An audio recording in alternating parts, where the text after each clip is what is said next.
हरियाणा सरकार की उपलब्धियों को लेकर ट्रांसफॉर्मिंग हरियाणा के नाम से एक बुक लॉन्च की गई है उपराष्ट्रपति जगदीप धनखड़ की तरफ से। चूंकि तमाम उपलब्धियां हरियाणा सरकार की किस तरह की रही 9 साल की, उसको लेकर उसमें बताया गया। हमारे साथ में पंचायत मंत्री हैं देवेंद्र बबली, उनसे बात कर लेते हैं। चूँकि तमाम योजनाओं के बीच में ग्रामीण क्षेत्र को लेकर भी किताब में जिक्र किया गया है, किस तरह से देखते हैं अपने विभाग को और आपके द्वारा कराए गए कामों को? देखिएगा, आज हमारी हरियाणा सरकार ने बड़े बदलाव मैं कह सकता हूँ जनहित के लिए गए हैं, जनभावना के अनुकूल लिया है। और जनभावना के अनुकूल आज हमारी गठबंधन सरकार ने हरियाणा प्रदेश को आगे बढ़ाने के लिए कार्य किया है। आप देखेंगे, अगर मैं गांव देहात की बात करूं, मैं अपने विभाग की बात करूं, सिर्फ चौपाल, गली नाली और चौपाल तक विकास सीमित था, उसको हमने आगे बढ़ाने का कार्य किया। आज गाँव के अंदर जीर्णोद्धार करके जोड़ों को अमृत सरोवर परस बढ़ाकर एक सौंदर्यकरण कहूँगा और एक प्रदूषण जोड़ों की वजह से था, लोगों को रहना दूभर था, उसको ठीक करने का काम किया। पुरानी बिल्डिंगों को चिन्हित करके उनको रेनोवेट करके उनके अंदर लाइब्रेरियाँ देने का काम, उनके अंदर आधुनिक जिम, महिला संस्कृति भवन, फिरनियाँ गाँव की बनाकर विद लाइट, LED लाइट लगाकर, पार्क, व्यायामशाला और कम्युनिटी सेंटर, ताकि पूरे गाँव का एक सारी कम्युनिटियाँ इकट्ठा होकर उसमें अपने फंक्शन कर सकें। और ऐसे बदलाव आज हरियाणा सरकार ने, चाहे शहरों की बात हो सुधारीकरण की, चाहे गांव के अंदर एक शहरीकरण की बात हो, उसको करने का काम किया। और मैं विश्वास के साथ कह सकता हूं, हरियाणा प्रदेश की जनता जो आज हमारी सरकार एक पारदर्शिता लेकर आई है और जो हमने एक व्यवस्था परिवर्तन इसको कहूँगा।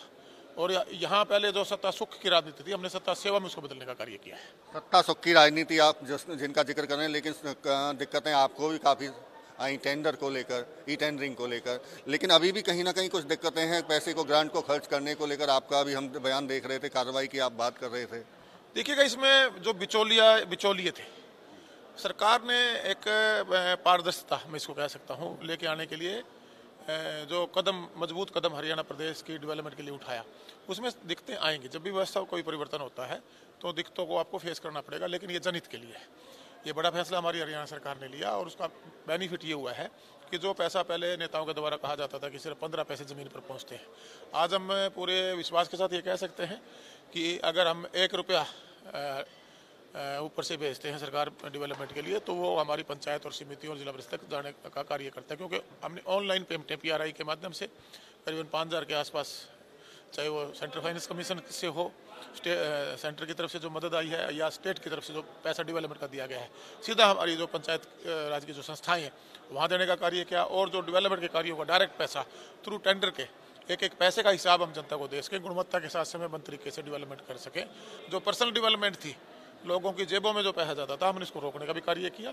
और उस पैसे की जवाबदेही हमने तय की कि हम हरियाणा सरकार उसको जनता को दे सके, और चुने लोग या कर्मचारी अधिकारी, हम सबकी जिम्मेदारी बनती है। और आज एक व्यवस्था परिवर्तन से बहुत बड़ा बदलाव और डेवलपमेंट की तरफ हरियाणा प्रदेश का गांव बढ़ा है।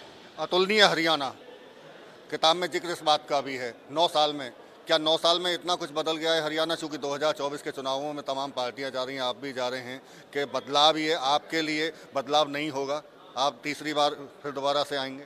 देखिए, हरियाणा प्रदेश की जनता 2024 में, मेरा ये मानना है कि जो हमने व्यवस्था परिवर्तन की है, जो कामों की तरफ हमने एक फोकस किया है, उन कामों को हम सिर्फ कागजों में ना लेकर धरातल पर लेकर गए हैं। एक अच्छा फैसला, और जो लोग डेवलपमेंट को लेकर सत्ता में आज हमें भेजा गया था या लोगों ने चुना था, उसका एक रिजल्ट आपको 2024 में देखने को मिलेगा। मैं विश्वास के साथ कह सकता हूँ कि हमारे कामों की सराहना हरियाणा प्रदेश की आम जनता कर रही है और आने वाले समय में उनका आशीर्वाद हमें मिलेगा। बिल्कुल, ये थे हमारे साथ में पंचायत मंत्री देवेंद्र बबली, जिनका साफ तौर से कहना है कि व्यवस्था परिवर्तन का उनकी तरफ से काम किया गया है। ऐसे में कई दिक्कतें भी आई हैं, लेकिन अब जो विकास के कार्य आगे बढ़े हैं, उसके बदौलत एक बार दोबारा से वो सत्ता में आने का दावा कर रहे हैं। फरीदाबाद से देवेंद्र कौशिक, इंडिया न्यूज।